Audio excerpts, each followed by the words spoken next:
నేను ఇప్పుడు ఒక చిన్న కథ చెప్పబోతున్నాను. ఒకరోజు చిన్ని అనే అమ్మాయి రోజు స్కూల్కి ఆలస్యంగా వెళ్ళేది. ఏం ప్లాన్ లేకుండా సాయంత్రం టీవీ ఫోన్ చూస్తూ తన టైం వృధా చేసేది. ఒకరోజు ఆమె నాన్న ఆహ్లాదంగా ప్రశ్నించారు, చిన్ని, నువ్వు రోజు ఎందుకు ఇలా ఆలస్యంగా వెళ్తున్నావు? అప్పుడు చిన్ని నవ్వుతో అంది, నేను ఏం చేయాలో ముందుగానే ఆలోచించలేదు నాన్న.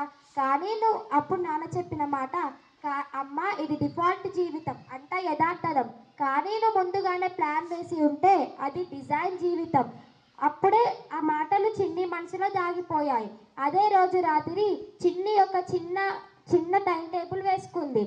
ప్రతిరోజు తన ఆటలకు చదువుకు టైం ఫిక్స్ చేసింది. కొద్ది రోజులకే చిన్ని టైంలో లేచేది, స్కూల్కి కూడా ముందుగానే రెడీ అయ్యేది.